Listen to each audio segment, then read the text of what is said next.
കഴിഞ്ഞ ക്ലാസ്സിൽ 87-ാമത്തെ വാക്യത്തിൻ്റെ അവതരണ സന്ദർഭമായി തഫ്സീറുകളിൽ വന്ന കാര്യങ്ങൾ ഞാൻ വിശദീകരിച്ചപ്പോൾ അതിൻ്റെ അവതരണ സന്ദർഭം വിശദീകരിക്കുന്ന വ്യക്തമായ ഒരു ഹദീസ് ബുഖാരി, മുസ്ലിം തുടങ്ങിയ പ്രമുഖ ഹദീസ് ഗ്രന്ഥങ്ങളിൽ ഉദ്ധരിച്ചിട്ടുണ്ട്. അത് ഞാൻ വിട്ടുപോയിരുന്നു. ആ ഹദീസ് കൂടെ വായിച്ചുകൊണ്ട് നമുക്ക് 94-ാമത്തെ വാക്യം മുതൽ ഇന്നത്തെ ക്ലാസ് തുടരാം. 87-ാമത്തെ വാക്യം ഇങ്ങനെയായിരുന്നു: വിശ്വസിച്ചവരെ അള്ളാഹു അനുവദിച്ച നല്ല വിഭവങ്ങൾ നിങ്ങൾ നിഷിദ്ധമാക്കരുത്, അതിക്രമം കാണിക്കരുത്. അള്ളാഹു അനുവദിച്ച നല്ല വിഭവങ്ങൾ നിങ്ങൾ ഹറാമാക്കരുത് എന്നായിരുന്നു 87-ാമത്തെ ആ വാക്യത്തിലുണ്ടായിരുന്നത്. അതിൻ്റെ സന്ദർഭമായി നമ്മൾ പറഞ്ഞത്, പ്രവാചകൻ്റെ പ്രസംഗമൊക്കെ കേട്ട് ഭക്തി വർദ്ധിച്ചപ്പോൾ ആളുകൾ സന്യാസ ജീവിതം ആഗ്രഹിച്ചു. അങ്ങനെ ഞങ്ങൾ ഇനി സന്യാസ ജീവിതം നയിക്കുകയാണ്, ഞങ്ങൾ ലിംഗവും വൃഷണമൊക്കെ മുറിച്ച് കളയാൻ പോവുകയാണ് എന്ന് പ്രവാചകൻ്റെ അടുത്ത് വന്ന് പറഞ്ഞു. അപ്പോഴാണ് പ്രവാചകൻ നല്ല കാര്യങ്ങളൊന്നും നിങ്ങൾ ഹറാമാക്കരുത് എന്ന് പറഞ്ഞത്, ഈ ആയത്തിറക്കിയത് എന്നാണ് തഫ്സീറുകളിലെല്ലാം എഴുതി വച്ചിട്ടുള്ളത്. പക്ഷേ സുന്നി തഫ്സീറുകാർ ബോധപൂർവം മറച്ചു വെച്ച ഒരു സന്ദർഭ വിവരണം ഹദീസിലുണ്ട്. നല്ല കാര്യങ്ങൾ നിങ്ങൾ ഹറാമാക്കരുത് എന്ന് പറഞ്ഞത് അവർ വെറുതെ സന്യാസ ജീവിതം നയിക്കാൻ പോകുന്നു എന്ന് നബിയുടെ അടുത്ത് വന്ന് പറഞ്ഞപ്പോഴല്ല, മറിച്ച് അവരെ മാസങ്ങളോളം നീണ്ട യുദ്ധങ്ങൾക്കും കൊള്ളകൾക്കും കൊണ്ടുപോകുമ്പോൾ സ്ത്രീകളെ കൂടെ കൊണ്ടുപോകാൻ കഴിയാത്ത സാഹചര്യത്തിൽ അവർക്ക് അവരുടെ ലൈംഗിക തൃഷ്ണയെ ശമിപ്പിക്കാൻ മാർഗമൊന്നും ഉണ്ടായിരുന്നില്ല. അതിനായി അവർ അന്ന് അക്കാലത്ത് അറേബ്യയിൽ ലഭ്യമായിരുന്ന മാർഗങ്ങൾ അവലംബിച്ചിരുന്നു. അതിന് സാധ്യത കുറഞ്ഞതുകൊണ്ടോ അല്ലെങ്കിൽ അതിന് വേണ്ടത്ര അനുവാദവും സൗകര്യവും ചെയ്തു കൊടുക്കാത്തത് കൊണ്ടോ ഉള്ള പ്രതിഷേധത്തിൻ്റെ ഭാഗമായിട്ട് നബിയുടെ അടുത്ത് വന്ന് ചില സഹാബികൾ പരാതി പറഞ്ഞതാണ് ഈ ആയത്തിറങ്ങിയ സന്ദർഭം എന്നാണ് ഈ ഹദീസിലുള്ളത്. ബുഖാരിയിലും മുസ്ലിമിലൊക്കെ ഈ ഹദീസ് ഉദ്ധരിച്ചിട്ടുണ്ട്. ആ ഹദീസ് ഇങ്ങനെയാണ്. ബുഖാരി 5075 നമ്പറിൽ കൊടുത്തിട്ടുള്ള നിക്കാഹ് എന്ന അധ്യായത്തിലെ ഹദീസാണിത്. അബ്ദുള്ള നിവേദനം ചെയ്യുന്നു: ഞങ്ങൾ നബിയോടൊപ്പം യുദ്ധത്തിൽ പങ്കെടുക്കാറുണ്ടായിരുന്നു. അപ്പോൾ ഞങ്ങളുടെ കൂടെ സ്ത്രീകൾ ഉണ്ടായിരുന്നില്ല. അതിനാൽ ഞങ്ങൾ നബിയോട് ചോദിച്ചു, ഞങ്ങൾ വൃഷണം ഉടക്കട്ടെയോ? എന്നാൽ നബി ഞങ്ങളെ അതിൽ നിന്ന് വിലക്കി. അതിനുശേഷം ഒരു വസ്ത്രം പ്രതിഫലമായി നൽകി മുത്തുഅ നടത്താൻ നബി ഞങ്ങൾക്ക് അനുവാദം നൽകി. പിന്നീട് അദ്ദേഹം ഈ ഖുർആൻ സൂക്തം പാരായണം ചെയ്തു: വിശ്വാസികളെ, അള്ളാഹു നിങ്ങൾക്ക് അനുവദിച്ചു തന്നിട്ടുള്ള നല്ല കാര്യങ്ങളെ നിങ്ങൾ നിഷിദ്ധമാക്കരുത്. അപ്പോൾ നബിയും അനുയായികളും യുദ്ധത്തിനും കൊള്ളയ്ക്കും പോകുന്ന സമയത്ത്, മാസങ്ങൾ നീണ്ട യാത്ര ചെയ്ത് യുദ്ധത്തിനും കൊള്ളയ്ക്കും പോകുന്ന സമയത്ത് അവർ വഴിയിലെ ഇടത്താവളങ്ങളിലും പോകുന്ന വഴിയിലും അതുപോലെ അവർ എത്തിപ്പെടുന്ന സ്ഥലങ്ങളിലുമൊക്കെ തുച്ഛമായ പ്രതിഫലം കൊടുത്തുകൊണ്ട് സ്ത്രീകളെ സംഘടിപ്പിച്ച് സെക്സ് ചെയ്തിരുന്നു. ഒരു പിടി കാരക്കയോ ഒരു പിടി ഗോതമ്പ് മാവോ അല്ലെങ്കിൽ ഒരു ടവലോ ഒരു വസ്ത്രമോ ഒക്കെ പ്രതിഫലം കൊടുത്താൽ അന്ന് പെണ്ണുങ്ങളെ ഇതിന് കിട്ടുമായിരുന്നു. അങ്ങനെ കാശ് കൊടുത്ത് സെക്സ് ചെയ്യാൻ നബി ഇവർക്ക് അനുവാദം കൊടുക്കുന്ന ഒരു സന്ദർഭത്തിലാണ് ഈ ആയത്ത് നബി ഓതി കേൾപ്പിച്ചത് എന്നാണ് ഈ ഹദീസിലുള്ളത്. അക്കാര്യം നമ്മുടെ സുന്നി തഫ്സീറുകളിൽ മറച്ചു വെച്ചിട്ടുണ്ട്. പകരം ഇവർ വേറെന്തോ കാരണത്താൽ സന്യാസ ജീവിതം ആഗ്രഹിച്ചുകൊണ്ട് നബിയുടെ അടുത്ത് ഞങ്ങൾ വൃഷണവും ലിംഗമൊക്കെ മുറിച്ച് കളഞ്ഞോട്ടെ എന്ന് ചോദിച്ചപ്പോഴാണ് ഈ ആയത്തിറങ്ങിയത് എന്നാണ് തഫ്സീറുകാരെല്ലാം സന്ദർഭമായിട്ട് എഴുതി വെച്ചിട്ടുള്ളത്. വാഹിദിയുടെ അസ്ബാബുൻ നുസൂലിൽ പോലും ഈ ബുഖാരി ഹദീസ് ഉദ്ധരിച്ചിട്ടില്ല. ബുഖാരിയിലും മുസ്ലിമിലും നസായിലും ഒക്കെ വന്നിട്ടുള്ള ഹദീസാണിത്. ഈ ഹദീസ് ഉദ്ധരിച്ചിട്ടില്ല. ഇത് മുത്തുഅക്ക് അനുവാദം കൊടുത്തുകൊണ്ട് ഇറക്കിയ ആയത്താണ് എന്ന കാര്യം മറച്ചു വെക്കുന്നു. ഖുർആനിൽ മുത്തുഅയെ അംഗീകരിക്കുന്ന ഒരുപാട് ആയത്തുകളുണ്ട്. 4:24 വളരെ വ്യക്തമായി തന്നെ പൈസ കൊടുത്ത് സുഖാനുഭവിച്ചോളൂ എന്ന് പറയുന്നുണ്ട്. ഇവിടെയും അത് തന്നെയാണ് സന്ദർഭം. അതനുസരിച്ച് ഇസ്ലാമിൽ ഖുർആനിൽ മുത്തുഅ അഥവാ താൽക്കാലിക വിവാഹം എന്നൊക്കെ പറയുന്ന ഏർപ്പാട്, പൈസ കൊടുത്തിട്ട് സെക്സ് ചെയ്യുന്ന ഏർപ്പാട് ഖുർആനിൽ അംഗീകരിച്ചിട്ടുണ്ട്. അതൊരു നല്ല കാര്യമാണ് എന്ന നിലക്കാണ് ഇവിടെ ഈ ആയത്ത് ഓതിയത് ഈ സന്ദർഭം അനുസരിച്ച്.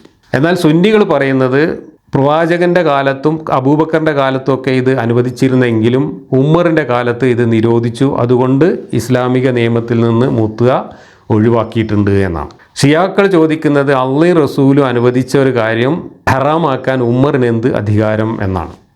അതുകൊണ്ട് ഷിയാക്കൾ ഇന്നും ഇത് ഇസ്ലാമിലെ നിയമമായിട്ട് അംഗീകരിക്കുകയും നടപ്പിലാക്കുകയും ചെയ്യുന്നുണ്ട്. പൈസ കൊടുത്ത് പെണ്ണുങ്ങളെ വാടകയ്ക്ക് എടുത്തിട്ട് സെക്സ് ചെയ്യുക, അതൊരു ചെറിയ കരാറുണ്ടാക്കിയിട്ട് ഒരു ഇത്ര ദിവസത്തേക്ക് അല്ലെങ്കിൽ ഇത്ര സമയത്തേക്ക് എന്ന് കരാറ് പറഞ്ഞുകൊണ്ട് പ്രതിഫലം മുൻകൂട്ടി പറഞ്ഞുകൊണ്ട് സ്ത്രീകളെ കൊണ്ടുപോയിട്ട് സെക്സ് ചെയ്യുക. ആ സമയം കഴിയുമ്പോൾ ഓട്ടോമാറ്റിക്കായിട്ട് ആ ബന്ധം അവിടെ അവസാനിക്കും. സാധാരണ വേശ്യാവൃത്തിയും ഇതും തമ്മിൽ ചെറിയ വ്യത്യാസമുണ്ട്. കാരണം വേശ്യാവൃത്തിക്ക് ഇല്ല, എന്നാൽ ഇതിന് ഉണ്ട് എന്നൊക്കെയാണ് പറയുന്നത്. എന്തായാലും പൈസ കൊടുത്ത് സ്ത്രീകളുമായി സെക്സ് ചെയ്യാൻ അനുവാദം കൊടുക്കുന്ന ഒരു ഏർപ്പാട് മുത്തുക എന്ന് പറഞ്ഞാൽ ലൈംഗിക സുഖാസ്വാദനം എന്നാണ് അർത്ഥം. ലൈംഗിക സുഖം ആസ്വദിക്കുക എന്ന ഈ ഏർപ്പാട് ഖുർആൻ അംഗീകരിച്ചിട്ടുണ്ട്. അതൊരു നല്ല കാര്യമാണ്, അത് നിങ്ങൾ ഹറാമാക്കേണ്ടതില്ല എന്ന മട്ടിൽ ആയത്തിറക്കിക്കൊണ്ട് നബി കൂടെ ഉണ്ടായിരുന്ന അനുയായികൾക്ക് യുദ്ധത്തിന് പോകുന്ന സമയത്തും മറ്റും വഴിയിൽ കണ്ട പെണ്ണുങ്ങളെ പൈസ കൊടുത്ത് ലൈംഗികമായി ഉപയോഗിക്കാൻ അനുവാദം കൊടുത്തിരുന്നു എന്നാണ് ഇതിൻ്റെ സന്ദർഭം. ആ സന്ദർഭം സുന്നി തഫ്സീറുകാർ ബോധപൂർവം മറച്ചു വെച്ചതാണ്. കാരണം മൂത്തുക ഖുർആനിൽ ഹലാലാണ് എന്ന കാര്യം പുറത്ത് പറയാതിരിക്കാനും അത് പരമാവധി ഒളിപ്പിച്ചു വെക്കാനും അവർ എല്ലാ കാലത്തും ശ്രമിച്ചിട്ടുണ്ട്. അതിൻ്റെ ഭാഗമായിട്ടാണ് തഫ്സീറിൽ നിന്ന് ഈ ഹദീസ് മാറ്റിവെച്ചത്. ഞാൻ തഫ്സീറുകളെ മാത്രം വായിച്ചതിന് ശേഷം ഈ ക്ലാസ്സിൽ കാര്യങ്ങൾ അവതരിപ്പിച്ചപ്പോൾ ഈ ഹദീസിൻ്റെ കാര്യം വിട്ടുപോയതായിരുന്നു. ആ കാര്യം കൂടി ഓർമ്മിപ്പിച്ചുകൊണ്ട് ഇനി നമുക്ക് 94-ാമത്തെ വാക്യത്തിലേക്ക് പോകാം. 94-ാമത്തെ വാക്യം: വിശ്വസിച്ചവരെ, നിങ്ങളുടെ കൈകൾ കൊണ്ടും കുന്തങ്ങൾ കൊണ്ടും വേട്ടയാടി പിടിക്കുന്ന മൃഗങ്ങൾ നിമിത്തമായി അള്ളാഹു നിങ്ങളെ പരീക്ഷിക്കുക തന്നെ ചെയ്യും. അള്ളാഹു അദൃശ്യനായിരിക്കെ തന്നെ അവനെ ഭയപ്പെട്ടത് ആര് എന്ന് തിരിച്ചറിയാൻ വേണ്ടിയാണ് അത്. ഇതിനു ശേഷവും വല്ലവനും അതിക്രമം പ്രവർത്തിച്ചാൽ അവന് വേദനാജനകമായ ശിക്ഷയുണ്ട്. അപ്പോൾ കൈകൊണ്ടും കുന്തം കൊണ്ടും നിങ്ങൾ വേട്ടയാടി പിടിക്കുന്ന മൃഗങ്ങളെ കൊണ്ട് ഞാൻ നിങ്ങളെ പരീക്ഷിക്കും. നിങ്ങൾ ആരാണ് അള്ളാഹുവിനെ പേടിച്ചിട്ട് അത്തരം പരീക്ഷണങ്ങൾ വിജയിക്കുക എന്ന് എനിക്ക് അറിയാൻ വേണ്ടി എന്നാണ് ഇവിടെ അള്ളാഹു പറയുന്നത്. എല്ലാം അറിയുന്ന അള്ളാഹു ചില പരീക്ഷണങ്ങളൊക്കെ വെച്ചിരിക്കുകയാണ്. ആരാണ് എൻ്റെ പരീക്ഷണത്തിൽ കുടുങ്ങിയിട്ട് വിജയിക്കുക, ആരാണ് പരാജയപ്പെടുക എന്ന് അറിയാൻ വേണ്ടി. ആർക്കറിയാൻ വേണ്ടി? അള്ളാഹുവിനറിയാൻ വേണ്ടി. അപ്പോൾ സർവജ്ഞാനിയായ അള്ളാഹു എല്ലാം അറിയുന്നു മാത്രമല്ല, എല്ലാം മുൻകൂട്ടി തീരുമാനിച്ച് രേഖപ്പെടുത്തി വെച്ചിട്ടാണ് കാര്യങ്ങൾ അവതരിപ്പിക്കുന്നത് എന്ന് പറയുമ്പോൾ തന്നെയാണ് ചില പരീക്ഷണങ്ങളും കുത്തിത്തിരിപ്പുകളൊക്കെ നടത്തിയിട്ട് അള്ളാഹു അറിയാൻ വേണ്ടി പരീക്ഷിക്കുന്നു എന്ന് ഇടയ്ക്കിടയ്ക്ക് ഖുർആനിൽ പറയുന്നത്. അതിലുള്ള ലോജിക്കലായ വൈരുദ്ധ്യമൊന്നും വിശ്വാസികൾക്ക് പ്രശ്നമല്ല. ഇവിടെ എന്താണ് സന്ദർഭം? മുഹമ്മദ് ഒരു തരികിട ഉംറയ്ക്ക് പോയ കഥ നമ്മളിതിനു മുമ്പ് പറഞ്ഞിട്ടുണ്ട്. ചരിത്രത്തിലെ ഒരു വലിയ സംഭവമാണ്. മുഹമ്മദ് നടത്തിയ ഏറ്റവും വലിയൊരു കൊലച്ചതിയാണത്. ഉംറ ചെയ്യാനാണെന്ന് പറഞ്ഞ് വലിയൊരു സൈന്യവുമായിട്ട് മക്കയിലേക്ക് മാർച്ച് ചെയ്തു. പക്ഷേ ഉംറ ചെയ്യാൻ അവിടുന്ന് അനുവാദം കിട്ടിയില്ല. അപ്പോൾ അവർ പുറത്ത് കാത്തുനിന്ന് അവരുമായിട്ടൊരു ചർച്ചയ്ക്ക് ആൾ പോയി. അങ്ങനെ ആ ചർച്ചയിൽ ഒരു കരാറുണ്ടാക്കുന്നു. ആ കരാറ് അനുസരിച്ച് 10 കൊല്ലത്തേക്ക് അവരെ നിരായുധരാക്കുകയും തൊട്ടടുത്ത വർഷം ആ കരാറ് മാഷി ഉണങ്ങുന്നതിന് മുമ്പ് ലംഘിച്ചുകൊണ്ട് മുഹമ്മദ് മക്ക കീഴടക്കുകയും ചെയ്യുന്നതാണ് ഹുദൈബിയ സന്ധിയുടെ ചരിത്രം. അതാണ് മക്ക വിജയത്തിൻ്റെ ചരിത്രം. അപ്പോൾ ആ ഹുദൈബിയ സന്ധിക്ക് പോയ സമയത്ത് ഇവരിങ്ങനെ കാത്തു നിൽക്കുന്ന സമയത്ത് കുറേ സംഭവങ്ങൾ ഉണ്ടായതായിട്ട് ഇതിനു മുമ്പും പല ആയത്തുകളുടെയും സന്ദർഭമായിട്ട് നമ്മൾ പറഞ്ഞിട്ടുണ്ട്. മുമ്പ് അവരുടെ ഒരു ഒട്ടകത്തിനെ മോഷ്ടിച്ചു കൊണ്ടുപോയ കൂട്ടർ ഉമർക്ക് ആ ഒട്ടകത്തിനെയും കൊണ്ട് വരുന്നത് കണ്ടപ്പോൾ ആ ഒട്ടകത്തെ ആക്രമിക്കാനും അവരെ ആക്രമിക്കാനും മുഹമ്മദിൻ്റെ കൂടെയുള്ളവർ ശ്രമിച്ചു. അപ്പോൾ അത് പാടില്ല എന്ന് പറഞ്ഞിട്ട് ഇറങ്ങിയ ആയത്തൊക്കെ നമ്മളിതിനു മുമ്പ് ചർച്ച ചെയ്തിട്ടുണ്ട്. അതുപോലെ തന്നെ വെറുതെ ഇങ്ങനെ നിൽക്കുമ്പോൾ അവർക്ക് അതിലെ ഉംറയ്ക്ക് പോകുന്ന ആളുകളെ കൊള്ളയടിക്കാനും തടയാനും ഒക്കെ മോഹം തോന്നി. കാരണം നമ്മളെ തടഞ്ഞല്ലോ, എന്നാൽ പിന്നെ നമ്മൾ അവരെയും തടയുക എന്ന് പറഞ്ഞുകൊണ്ട് അവർ മറ്റുള്ളവരെ ഉപദ്രവിക്കാൻ ശ്രമിച്ചു. അപ്പോഴും അത് ചെയ്യാൻ പാടില്ല എന്ന് പറഞ്ഞുകൊണ്ട് കഅബയിലേക്ക് ഉംറയ്ക്ക് പോകുന്ന തീർത്ഥാടകരുടെയും പരിശുദ്ധിയെ നമ്മൾ കളങ്കപ്പെടുത്താൻ പാടില്ല എന്ന് പറഞ്ഞുകൊണ്ട് അത്തരം അക്രമങ്ങളെയൊക്കെ നബി തടയുന്നതായിട്ട് കുറേ ആയത്തുകൾ ഇതിനു മുമ്പ് വന്നിട്ടുണ്ട്. അതേപോലെയുള്ള ഒരു സംഭവമാണ് ഈ ഹജ്ജിനും ഉംറയ്ക്കുമൊക്കെ ഇഹ്റാം കെട്ടിക്കഴിഞ്ഞാൽ, ഇഹ്റാം കെട്ടുക എന്ന് പറഞ്ഞാൽ ഇപ്പോൾ ശബരിമലക്ക് മാല ഇടുന്നത് പോലെയുള്ള ഒരു ആചാരമാണ്. ഇഹ്റാം കെട്ടിക്കഴിഞ്ഞാൽ പിന്നെ കുറേ പരിശുദ്ധി കാക്കേണ്ടതുണ്ട്, ചില ആചാരങ്ങളൊക്കെ അനുഷ്ഠിക്കേണ്ടതുണ്ട്. അതനുസരിച്ച് ഇഹ്റാം കെട്ടിയ ആളുകൾ മൃഗങ്ങളെ വേട്ടയാടാനോ പക്ഷികളെ വേട്ടയാടാനൊന്നും പാടില്ല, പ്രത്യേകിച്ച് കഅബയുടെ പരിസര പ്രദേശങ്ങളിൽ. അത് ജാഹിലിയ കാലത്തെ ഈ മക്കക്കാരുടെ വിഗ്രഹാരാധനയുടെ ഭാഗമായ ഒരു ആചാരമായിരുന്നു. ആ ആചാരം ലംഘിക്കാൻ പാടില്ല എന്നുള്ളത് പൊതുവെ അവർ വിശ്വസിച്ചിരുന്ന ഒരു കാര്യമാണ്. ഇവിടെ ഹുദൈബിയ സന്ധിയുടെ സമയത്ത് കൂടെ ഉണ്ടായിരുന്ന അനുയായികൾക്ക് പല തെറ്റുകളും ചെയ്യാൻ തോന്നിയതിൻ്റെ കൂട്ടത്തിൽ അവിടെ കണ്ട മൃഗങ്ങളെയും പക്ഷികളെയൊക്കെ വേട്ടയാടാനും തോന്നിയിട്ടുണ്ട്. അങ്ങനെ ചിലർ ചെയ്തിട്ടുമുണ്ട്. അവിടെ ഏത് മൃഗങ്ങളാണ് ഉണ്ടായിരുന്നത്, ഏത് പക്ഷികളാണ് ഉണ്ടായിരുന്നത് എന്ന കാര്യത്തിലൊക്കെ പല അഭിപ്രായങ്ങളുണ്ട്. മാന് എന്ന് പറയുന്നുണ്ട്, ഒട്ടകപ്പക്ഷി എന്ന് പറയുന്നുണ്ട്, ഒട്ടകപ്പക്ഷിയുടെ മുട്ട പോയി പെറുക്കിയതാണെന്ന് പറയുന്നുണ്ട്, പ്രാവിനെ പിടിച്ചതാണ് എന്ന് പറയുന്നുണ്ട്, ഇങ്ങനെ പലതും പറയുന്നുണ്ട്. എന്തായാലും പക്ഷികളെയും മൃഗങ്ങളെയും വേട്ടയാടാൻ ശ്രമിച്ചു. അപ്പോൾ അത് നിരോധിച്ചുകൊണ്ട് അവിടുന്ന് ഇറക്കിയ ആയത്താണ് ഇത് എന്നാണ് പറയുന്നത്. ഹുദൈബിയ സന്ധിയുടെ സമയത്ത് ഉംറയ്ക്ക് പോകാൻ വേണ്ടി ഇഹ്റാം കെട്ടി കാത്തു നിൽക്കുന്ന ആളുകൾ പക്ഷികളെയോ മൃഗങ്ങളെയോ വേട്ടയാടാൻ ശ്രമിച്ചപ്പോൾ അത് പാടില്ല എന്ന് പറഞ്ഞുകൊണ്ട് അവതരിച്ചതാണ് ഇത് എന്നാണ് പറയുന്നത്. അവിടെ അള്ളാഹു അവരുടെ മുമ്പിലേക്ക് പക്ഷികളെയും മൃഗങ്ങളെയും ഒക്കെ ഇങ്ങനെ എത്തിച്ചു കൊടുക്കുകയാണ്. ആരെങ്കിലും ഈ ആചാരം ലംഘിച്ചുകൊണ്ട് വേട്ടയാടുന്നുണ്ടോ എന്ന് പരീക്ഷിക്കാൻ വേണ്ടി. അതാണ് ഇപ്പോൾ ഈ ഖുർആനിൽ പറഞ്ഞത്. ഇവിടെ ഹുദൈബിയ സന്ധി നടക്കുന്ന സമയത്ത് നമുക്കറിയാം കഅബ എന്ന് പറയുന്നത് അള്ളാഹുവിൻ്റെ മാത്രം ഒരു ക്ഷേത്രമല്ല, അത് അവരുടെ ഗോത്രക്ഷേത്രമായിരുന്നു. 300-ൽ പരം ദൈവങ്ങളെ പ്രതിഷ്ഠിച്ചിട്ടുള്ള ഒരു ക്ഷേത്രമായിരുന്നു. ആ ദൈവങ്ങളെ മുൻനിർത്തിക്കൊണ്ടുള്ള ആചാരങ്ങളായിരുന്നു അന്നത്തെ ഉംറയും ഹജ്ജും ഒക്കെ. അതുമായി ബന്ധപ്പെട്ട ഇതുപോലുള്ള ചട്ടങ്ങളും ആചാരങ്ങളുമൊക്കെ ആ ജാഹിലിയ സിർക്കൻ ആചാരത്തിൻ്റെ ഭാഗമാണ്. ഇവിടെ സിർക്കൻ ആചാരത്തിൻ്റെ പരിശുദ്ധി കാക്കാൻ വേണ്ടിയിട്ട് അള്ളാഹു ഓടി വരികയാണ്. എന്നിട്ട് അള്ളാഹു പറയുകയാണ് അങ്ങോട്ട് ഉംറയ്ക്ക് പോകാൻ വേണ്ടി ഇഹ്റാം കെട്ടിയ ആൾക്കാർ എങ്ങോട്ട് ഈ 100-300 വിഗ്രഹങ്ങളുള്ള അമ്പലത്തിലേക്ക് ഉംറ ചെയ്യാൻ പോകാൻ വേണ്ടി കാത്തു നിൽക്കുന്ന ആൾക്കാരോടാണ് പറയുന്നത്, നിങ്ങളുടെ മുമ്പിലേക്ക് ഞാൻ മൃഗങ്ങളെയും പക്ഷികളൊക്കെ ഇട്ട് തരുന്നത് നിങ്ങളെ പരീക്ഷിക്കാൻ വേണ്ടിയാണ്. നിങ്ങളിൽ ആരെങ്കിലും അങ്ങനെ ചെയ്യുന്നുണ്ടോ എന്ന് എനിക്കറിയാൻ വേണ്ടിയിട്ടാണ് എന്നാണ് ഇവിടെ പറഞ്ഞത്. മക്ക കീഴടക്കി അവിടെയുള്ള വിഗ്രഹങ്ങളൊക്കെ വലിച്ചെറിഞ്ഞതിന് ശേഷം മാത്രമാണ് ഈ കഅബ എന്ന് പറയുന്ന ക്ഷേത്രം അള്ളാഹു എന്ന ഏകദൈവത്തിൻ്റെ ക്ഷേത്രമായി മാറുന്നത്. അതുവരെ അവിടെ നൂറുകണക്കിന് വിഗ്രഹങ്ങളുള്ള ഒരു സിർക്കിൻ്റെ അമ്പലമായിരുന്നു. ആ സിർക്കിൻ്റെ അമ്പലത്തിലേക്കാണ് മുഹമ്മദ് ഉംറക്ക് ആളെ കൊണ്ട് പോകുന്നത്. അവിടേക്ക് പോകുന്ന ആളുകളുടെ കാര്യത്തിലാണ് ഈ പറയുന്ന ചട്ടങ്ങളും ആചാരങ്ങളും ഒക്കെ നിങ്ങൾ പാലിക്കണം എന്നും പറഞ്ഞ് ഈ അള്ളാഹു ആയത്തിറക്കുന്നത്. ഈ ഹുദൈബിയ സന്ധിയോടുകൂടി മക്കയിലെ സിർക്കും മുഹമ്മദ് അതുവരെ പ്രസംഗിച്ച് നടന്ന തൗഹീദും തമ്മിൽ കൂടിക്കുഴഞ്ഞ് അലിഞ്ഞു ചേരുന്ന വിചിത്രമായ കാഴ്ചയാണ് ഇസ്ലാമിൻ്റെ ചരിത്രത്തിൽ നമ്മൾ കാണുന്നത്. ഇനി നമ്മൾ ഖുർആനിൽ വായിക്കാൻ പോകുന്ന പല വാക്യങ്ങളും ഈ തൗഹീദും സിർക്കും കൂടെ ഉപ്പ് വെള്ളത്തിൽ ലയിക്കും പോലെ ലയിച്ചൊന്നാവുന്ന വിചിത്രമായ തമാശയാണ്. ഇവിടെ വിഗ്രഹാരാധനയുടെ ഭാഗമായി അവിടെ നിലനിന്നിരുന്ന എല്ലാ ആചാരങ്ങളും ചട്ടങ്ങളും പെറുക്കിയെടുത്തിട്ട് അള്ളാഹുവിൻ്റെ പേരിൽ ഇസ്ലാമിൻ്റെ ഭാഗമാക്കി മാറ്റുകയാണ് മുഹമ്മദ് ചെയ്യുന്നത്. അപ്പോൾ കൈകൾ കൊണ്ടും കുന്തങ്ങൾ കൊണ്ടും വേട്ടയാടി പിടിക്കുന്ന മൃഗങ്ങൾ നിമിത്തമായി അള്ളാഹു നിങ്ങളെ പരീക്ഷിക്കുകയാണ്. അവനെ ഭയപ്പെട്ടത് ആരാണ് എന്ന് തിരിച്ചറിയാൻ വേണ്ടി. അപ്പോൾ അള്ളാഹുവിനെ ഭയപ്പെടുന്ന ആൾക്കാർ ഈ മാന് മുമ്പക്ക് ചാടിയാലും ഒട്ടകപ്പക്ഷീൻ്റെ മുട്ട കണ്ടാലും ഒന്നും കുന്തവും വാളും എടുത്തിട്ട് വേട്ടയാടാൻ പോവില്ല. കാരണം അത് നിഷിദ്ധമാണ്. അത് നിഷിദ്ധമായത് ഈ മൃഗങ്ങളോടുള്ള സ്നേഹം കൊണ്ട് പക്ഷികളോടുള്ള സ്നേഹം കൊണ്ടൊന്നുമല്ല, അത് അവിടുത്തെ ആചാരമായിരുന്നു. ആചാര ലംഘനം പാടില്ല എന്നാണ് പറയുന്നത്. അതല്ലാതെ മൃഗങ്ങളെയും പക്ഷികളെയും ഒന്നും ഹിംസിക്കാൻ പാടില്ല എന്ന ധാർമ്മിക മൂല്യമൊന്നുമല്ല ഇവിടെ അവതരിപ്പിക്കുന്നത്. ആചാര ലംഘനം തെറ്റാണ് എന്നാണ്. സിർക്കിൻ്റെ ആചാര ലംഘനത്തിനെതിരെ തൗഹീദിൻ്റെ ദൈവമായ അള്ളാഹു വന്നിട്ട് ആയത്തിറക്കുന്ന കോമഡിയാണ് ഇവിടെ കാണുന്നത്. ഇനി ഇതിൻ്റെ തുടർച്ചയാണ് അടുത്ത വാക്യം 95. വിശ്വസിച്ചവരെ, നിങ്ങൾ ഹജ്ജിലോ ഉംറയിലോ പ്രവേശിച്ചവരായിരിക്കെ മൃഗങ്ങളെ വേട്ടയാടരുത്. നിങ്ങളിൽ ആരെങ്കിലും മനഃപൂർവ്വം അങ്ങനെ മൃഗങ്ങളെ കൊന്നാൽ അതിനുള്ള പ്രായശ്ചിത്തം ആടുമാടൊട്ടകങ്ങളിൽപ്പെട്ട തത്തുല്യമായ ഒരു മൃഗത്തെ കഅബയ്ക്കു സമീപം ബലി നടത്തുക എന്നതാണ്. നിങ്ങൾക്കിടയിലെ 2 നീതിമാന്മാരാണ് അതിൽ വിധി കൽപ്പിക്കേണ്ടത്. ഇല്ലെങ്കിൽ പ്രായശ്ചിത്തമായി അഗതികളെ ആഹരിപ്പിക്കുകയോ തുല്യമായ എണ്ണം വ്രതമെടുക്കുകയോ വേണം. തൻ്റെ പ്രവൃത്തിയുടെ ഫലം അവൻ രുചിച്ചറിയാനാണ് ഇത്. കഴിഞ്ഞു പോയതെല്ലാം അള്ളാഹു മാപ്പാക്കി. ആര് അതിലേക്ക് വീണ്ടും മടങ്ങിയോ അവനെ അള്ളാഹു ശിക്ഷിക്കും. അള്ളാഹു അജയ്യനും പാപങ്ങൾക്ക് ശിക്ഷ നൽകുന്നവനുമാണ്.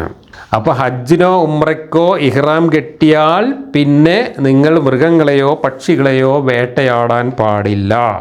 അങ്ങനെ നിങ്ങൾ അറിഞ്ഞുകൊണ്ടോ അറിയാതെയോ വേട്ടയാടിയിട്ടുണ്ടെങ്കിൽ അതിന് നിങ്ങൾ പ്രായശ്ചിത്തം ചെയ്യണം. നിങ്ങൾ ഒരു മൃഗത്തിനെയോ പക്ഷിയെയോ വേട്ടയാടി കൊന്നിട്ടുണ്ടെങ്കിൽ അതിന് പകരം നിങ്ങൾ പ്രായശ്ചിത്തമായിട്ട് ഒരാടിനെയോ ഒട്ടകത്തിനെയോ അതല്ലെങ്കിൽ വേറൊരു മൃഗത്തിനെയോ അറുത്ത് കൊന്നുകൊണ്ട് പ്രായശ്ചിത്തം ചെയ്യണം എന്ന്. ഇപ്പോൾ മനസ്സിലായല്ലോ, ഇത് മൃഗസ്നേഹവും പക്ഷിസ്നേഹവും ഒന്നും അല്ല എന്നുള്ളത്. ഒരു മൃഗത്തിനെയോ പക്ഷിയോ നിങ്ങൾ വേട്ടയാടിയാൽ ആ തെറ്റിന് പ്രായശ്ചിത്തം ചെയ്യാൻ വേണ്ടി നിങ്ങൾ വേറെ ഒരു മൃഗത്തിനെ ദൈവത്തിന് അറുത്തു കൊടുക്കണം, അള്ളാഹ്ക്ക് അറുത്തു കൊടുക്കണം എന്നാണ് പറഞ്ഞത്. ഇത് മൃഗങ്ങളെ ഹിംസിക്കരുത്, പക്ഷികളെ ഹിംസിക്കരുത് എന്ന ധാർമ്മിക മൂല്യമല്ല ഇവിടെ പഠിപ്പിക്കുന്നത്. ആചാരം ലംഘിക്കരുത്. ഏതാചാരം? സിർക്കിൻ്റെ ആചാരം ലംഘിക്കരുത് എന്നാണ് തൗഹീദിൻ്റെ പഠിച്ചം വന്നിട്ട് ഇവിടെ പറഞ്ഞു തരുന്നത്. ഇനി ഇതിൽ നിന്നൊക്കെ ഇസ്ലാമിൻ്റെ ശരീഅത്ത് നിയമങ്ങൾ കടഞ്ഞെടുത്തിട്ടുണ്ട്. കർമ്മശാസ്ത്ര നിയമങ്ങൾ കടഞ്ഞെടുക്കാൻ പോയ ഒരു പതിവ് പോലെ അഭിപ്രായ ഭിന്നതകൾ അവതരിപ്പിക്കുന്നതിൻ്റെ കുറേ പേജുകൾ നമ്മുടെ റാസിയൊക്കെ എഴുതി തള്ളിയിട്ടുണ്ട്. 5-8 പേജുകൾ ഇതിൽ വന്നിട്ടുള്ള അഭിപ്രായ വ്യത്യാസങ്ങളെക്കുറിച്ച് പറഞ്ഞിട്ടുണ്ട്. ഞാൻ സാമ്പിളിന് 1-2 വായിച്ച് കേൾപ്പിക്കാം. വേട്ടമൃഗം കൊണ്ട് ഇവിടെ ഉദ്ദേശിക്കുന്നത് എന്ത് എന്നതിനെ സംബന്ധിച്ച് 2 അഭിപ്രായമുണ്ട്. ഒന്ന്, വന്യമൃഗം ആഹരിക്കാവുന്നവയാണെങ്കിലും അല്ലെങ്കിലും അവയ്ക്ക് വേട്ടമൃഗം എന്ന് പറയും. ആഹാരയോഗ്യമല്ലാത്ത വന്യജീവിയെയാണ് വേട്ടയാടിയതെങ്കിൽ അതിന് പ്രായശ്ചിത്തം വേണ്ട എന്ന് അബു ഹനീഫ. എന്നാൽ കടൽ വേട്ട ഏതവസ്ഥയിലും അനുവദനീയമാണ്. മാംസം ആഹാരയോഗ്യമായവയ്ക്കാണ് വേട്ടമൃഗം എന്ന് പറയുക എന്നതാണ് 2ാമത്തെ അഭിപ്രായം. എങ്കിൽ ഷാഫി മദ്ഹബ് പ്രകാരം ഹിംസ്ര ജന്തുവിനെ വേട്ടയാടുന്നതിന് പ്രായശ്ചിത്തമേ ഇല്ല. ഇതിൽ നിന്ന് 5 ദുഷ്ട ഇനങ്ങളെ മാറ്റി നിർത്തിയിട്ടുണ്ട്. ഇഹ്റാമിലായിരിക്കെ അല്ലാത്തപ്പോഴും അവയെ കൊല്ലാൻ തീർത്ഥാടകന് അനുവാദമുണ്ട്. കാക്ക, കടന്നൽ, പാമ്പ്, തേള്, കടിക്കുന്ന നായ എന്നിവയാണവ. അപ്പോൾ ഈ പറഞ്ഞ ജന്തുക്കളൊക്കെ കൊല്ലാം.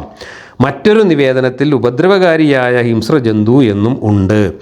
അവയല്ലാത്ത മൃഗങ്ങളെ ബോധപൂർവം കൊലപ്പെടുത്തിയാൽ അവയുടെ അത്ര വലിപ്പമുള്ള ആടിനെയോ ഇതര കന്നുകാലികളെയോ പ്രായശ്ചിത്തമായി ബലി നൽകണം. അബദ്ധത്തിൽ കൊലപ്പെടുത്തിയതിനും പ്രായശ്ചിത്തം വേണമെന്നും ചിലർക്ക് അഭിപ്രായമുണ്ട്, വേണ്ട എന്നും അഭിപ്രായമുണ്ട്. കൊല്ലപ്പെട്ടതിന് തുല്യമായ മൃഗത്തെയാണ് പ്രായശ്ചിത്തമായി ബലി അറുക്കേണ്ടത്. ഇവിടെ വലിപ്പമാണോ വിലയാണോ തുല്യതയുടെ മാനദണ്ഡമാക്കേണ്ടത് എന്നതിൽ തർക്കമുണ്ട്. വലിപ്പത്തിനാണ് മിക്ക വ്യാഖ്യാതാക്കളും മുൻഗണന നൽകുന്നത്. 2 നീതിമാന്മാരാണ് പ്രായശ്ചിത്തമായി നൽകേണ്ട മൃഗത്തിൻ്റെ വലിപ്പം കണക്കാക്കേണ്ടത്. അപ്പോൾ ഒരു കാട്ടുമൃഗത്തിനെ, ഒരു വന്യമൃഗത്തിനെ കൊന്നു കഴിഞ്ഞാൽ, ഒരു ഒട്ടകപ്പക്ഷിയെ കൊന്നു കഴിഞ്ഞാൽ പകരം അറുക്കേണ്ടത് ഏത് മൃഗത്തിനെയാണ് എന്ന് ഇതിൻ്റെ 2ൻ്റെയും വലിപ്പം താരതമ്യം ചെയ്തിട്ട് നിർദ്ദേശിക്കേണ്ടത് നീതിമാന്മാരായ 2 പണ്ഡിതന്മാരുടെ ചുമതലയാണ്. അവരാണ് പറയേണ്ടത്, ആ മൃഗത്തിന്, ഈ കൊന്ന ജന്തുവിന് പകരം ഈ ജന്തുവിനെ പോയി കൊല്ലണം പ്രായശ്ചിത്തമായിട്ട്. അപ്പോൾ കൊലപാതകത്തിന് പകരം പ്രായശ്ചിത്തവും കൊലപാതകം തന്നെ. ഇനി ഇഹ്റാം ധരിച്ച ഒരു സംഘം തീർത്ഥാടകരാണ് വേട്ടയാടിയതെങ്കിൽ അവരെല്ലാവരും കൂടി ഒരു മൃഗത്തെ മാത്രമേ പ്രായശ്ചിത്തമായി നൽകേണ്ടതുള്ളൂ എന്ന് ഷാഫിയും അവരോരോരുത്തരും ഓരോ മൃഗത്തെ വീതം നൽകണമെന്ന് ഹനഫിയും പറയുന്നു. ഇങ്ങനെ കർമ്മശാസ്ത്രം കടയാൻ പോയവർ ഇതിൽ ഓരോ കാര്യങ്ങളെക്കുറിച്ചും വ്യത്യസ്തമായ അഭിപ്രായങ്ങളാണ് പറഞ്ഞു വച്ചിട്ടുള്ളത്. അവരിൽ ഓരോരുത്തരും കൊല ചെയ്തവനാണ് എന്നതാണ് ഹനഫിയുടെ ന്യായം. അതിനാൽ അവരോരോരുത്തരും പ്രായശ്ചിത്തം നിർബന്ധമാകും. ഖിസാസിൽ ഇപ്രകാരമാണല്ലോ നിയമം. ഇമാം ഷാഫി പറയുന്നത്, ഇഹ്റാമിലുള്ളയാൾ മറ്റൊരാൾക്ക് വേട്ടജന്തുവിനെക്കുറിച്ച് അറിയിച്ചു കൊടുക്കുകയും അയാൾ വധിക്കുകയും ചെയ്താൽ അറിയിച്ചു കൊടുത്തയാൾ നഷ്ടപരിഹാരത്തിന് ബാധ്യസ്ഥനാവുകയില്ല. എന്നാൽ അയാൾ ബാധ്യസ്ഥനാവും എന്നാണ് അബു ഹനീഫയുടെ അഭിപ്രായം. അപ്പോൾ ഒരാൾ ഒരു മൃഗതടാ പോണു, കുന്തം കൊണ്ട് കുത്തിക്കോ എന്ന് പറഞ്ഞാൽ ആ പറഞ്ഞ ആൾക്കും പ്രായശ്ചിത്തം വേണം എന്ന് ഒരു മദ്ഹബ്, പറഞ്ഞ ആൾക്ക് വേണ്ട, കൊന്ന ആൾക്ക് മതി എന്ന് വേറൊരു മദ്ഹബ്. ഇമാം ഷാഫിയുടെ ന്യായം ഇതാണ്: ഈ സൂക്തത്തിൽ നഷ്ടപരിഹാരം വധവുമായാണ് ബന്ധപ്പെട്ടിരിക്കുന്നത്. അറിയിപ്പ് നൽകുന്നത് വധമല്ലല്ലോ, അപ്പോൾ ബാധ്യത ഇല്ലാതിരിക്കുകയാണ് വേണ്ടത്. അബു ഹനീഫയുടെ ന്യായം ഈ വിഷയമായി ഉമ്മറിനോട് അന്വേഷിച്ചപ്പോൾ അദ്ദേഹം അബ്ദുറഹ്മാൻ ബിൻ ഔഫുമായി കൂടിയാലോചിക്കുകയും അവസാനം അയാൾ നഷ്ടപരിഹാരം നൽകേണ്ടതാണ് എന്ന് ഇരുവരും അഭിപ്രായപ്പെടുകയും ഉണ്ടായതാണ്. ഷാഫി പറയുന്നു, ഒരാൾ മാനിനെ മുറിവേൽപ്പിക്കുകയും തദ്വാര അതിൻ്റെ മൂല്യം 10-1 ഭാഗം കുറയുകയും ചെയ്താൽ പ്രസ്തുത മൂല്യം അയാൾ നഷ്ടപരിഹാരമായി നൽകേണ്ടതാണ്. എന്നാൽ കൊല നടന്നിട്ടില്ലെങ്കിൽ ഒരു ബാധ്യതയും ഇല്ല എന്നാണ് ദാവൂദ് പറയുന്നത്. ഇങ്ങനെ കർമ്മശാസ്ത്ര പണ്ഡിതന്മാർ വളരെ വ്യത്യസ്തമായ അഭിപ്രായങ്ങൾ പറഞ്ഞ് തർക്കിക്കുകയാണ് എന്ന്. അള്ളാഹു ഒരു വെടിയാണ്ട് വെച്ചിട്ട് പോവും, എന്നിട്ട് പിന്നെ പണ്ഡിതന്മാരെ കുത്തിയിരുന്നിട്ട് അത് വ്യാഖ്യാനിച്ചിട്ട് ഗ്രൂപ്പായിട്ട് പിരിഞ്ഞു പോകും. ഇതാണ് ഖുർആനിലെ ഏറ്റവും വലിയ കോമഡി. 5-8 പേജാണ് ഇത്തരം കാര്യങ്ങൾ റാസിയുടെ തഫ്സീറിൽ വിശദീകരിച്ചിട്ടുള്ളത്.